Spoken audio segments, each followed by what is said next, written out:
దేవునికి స్తోత్రం, మీ అందరికీ వందనాలు.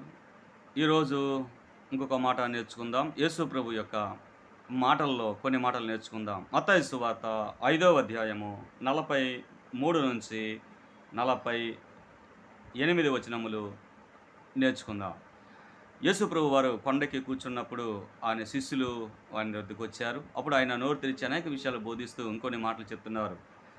ఆ మాటలు విందాం. నీ పొరుగువారిని ప్రేమించి నీ శత్రువులను ద్వేషించమని చెప్పబడిన మాట మీరు విన్నారు గదా! నేను మీతో చెప్పున్నదేమనగా, మీ పరలోకమందున్న మీ తండ్రికి కుమారులై ఉండునట్లు మీ శత్రువులను ప్రేమించుడి అంటా ఉన్నాడు. పరలోకమందున్న తండ్రికి మనం కుమారులుగా ఉండాలంటే శత్రువులను ప్రేమించాలట. పాత నిబంధనలో పొరుగువారిని ప్రేమించి శత్రువులను ద్వేషించమనే చెప్తా ఉంది పాత నిబంధన. అయితే యేసు ప్రభు యొక్క కొత్త నిబంధన ఏం చెప్తా ఉంది అంటే, నీ శత్రువులను ప్రేమించు, హింసించొద్దు అని చెప్తా ఉన్నాడు. హల్లెలూయా! అలాగా మన శత్రువులు ఆకలిగా ఉంటే ఆహారం ఇవ్వాలి, దాహంగా ఉంటే దాహం ఇవ్వండి, దిగంబరిగా ఉంటే బట్ట ఇవ్వాలి, వాళ్ళకి హెల్ప్‌లు చేస్తూ ఉండాలి. ఈరోజు అలా చేస్తే శత్రువులు మనలను మింగేస్తారు. ఎందుకంటే ఏదో కపటం పెట్టుకొని చేస్తున్నాడు అని అంటారు. కనుక తెలివితేటలతో సహాయాలు చేయాలి.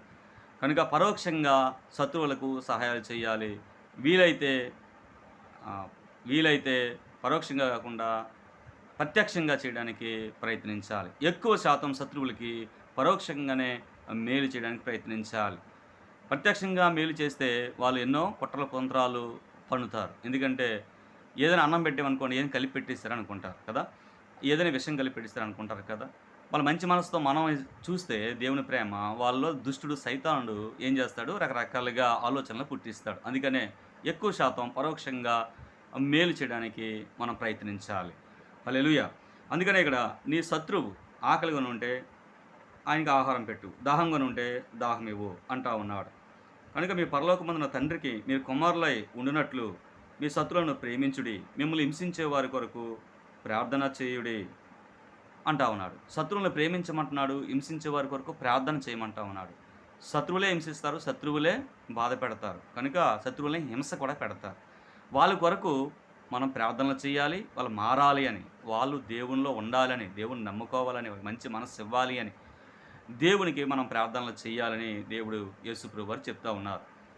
కనుక వాళ్ళని ద్వేషించకూడదు మనం. వాళ్ళని అసహించుకోకూడదు. వాళ్ళని దూరంగా పెట్టకూడదు.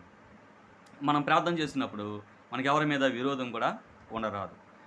మంచి మనసుతో దేవునికి ప్రార్థనలు చేయడానికి ఇష్టపడాలి. శత్రువులను కూడా ప్రార్థన చేయాలి. మన మాటతో బాధ పెడతారు, చేతులతో బాధ పెడతారు, ప్రవర్తనతో బాధ పెడతారు, హింసిస్తారు, మాటలతో, ప్రవర్తనతో హింసిస్తారు. అలాగే యజమానులు పనిచేసే దగ్గర యజమానులు కూడా ఎన్నో రకాలుగా హింసిస్తారు. ఆడవాళ్ళు గానీ, మగవాళ్ళు గానీ వాళ్ళ కింద పనిచేస్తూ ఉంటే హింసిస్తారు. మనం ఏం చేయాలి, వాళ్ళ కొరకు ప్రార్థనలు చేయాలి. అధికారులు కూడా హింసిస్తారు, బాధిస్తారు. కనుక ప్రార్థనలు చేయాలి. యేసుప్రభు నమ్ముకున్న వాళ్ళంటే చాలామందికి అలుసు. కనుక హింసిస్తారు, బాధిస్తారు. కనుక వాళ్ళ కొరకు మనం ప్రార్థనలు చేయాలి. కనుక దేవుడు చెప్తా ఉన్నాడు, మిమ్మల్ని హింసించే వారి కొరకు ప్రార్థన చేయుడి అంటా ఉన్నాడు. మీ శత్రువులను ప్రేమించుడి అంటా ఉన్నాడు.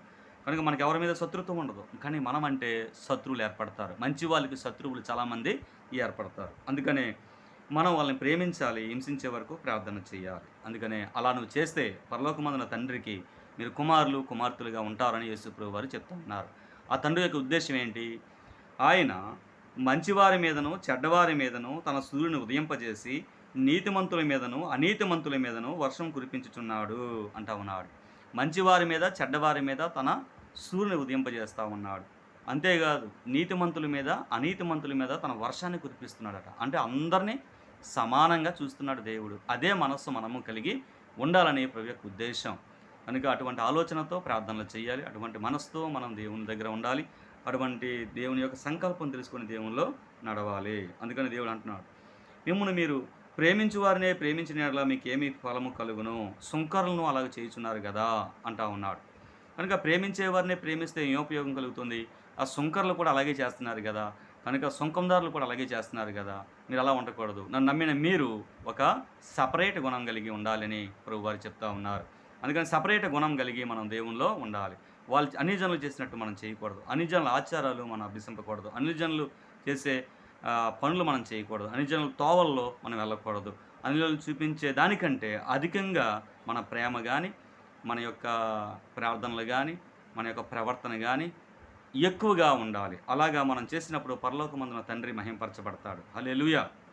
అందుకనే దేవుడు అంటున్నాడు, కనుక తన సహోదరులకు మీరు మీ సహోదరులకు వందనము చేసిన యెడల ఏమి ఫలము? అన్యజనులు కూడా అలాగే చేస్తున్నారు కదా! మీ పరలోకపు తండ్రి పరిపూర్ణుడు కనుక మీరును పరిపూర్ణులుగా ఉండెదరు అంటా ఉన్నాడు. పరలోకమందున తండ్రి పరిపూర్ణులు కనుక మనము కూడా పరిపూర్ణులుగా ఉండాలని చెప్తా ఉన్నాడు. చూడండి, మీ సహోదరులకు మాత్రము వందనము చేసిన యెడల మీకు ఎక్కువ ఏమి చేయుచున్నదేమి? అన్యజనులు అలాగ చేయుచున్నారు గదా! అంటా ఉన్నాడు.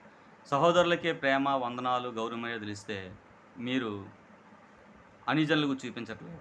సహోదరులకు ఎవరైనా చూపిస్తారు. అన్యజనులు అలాగే చూపిస్తారు గదా! మీరు అలా ఉండకూడదు.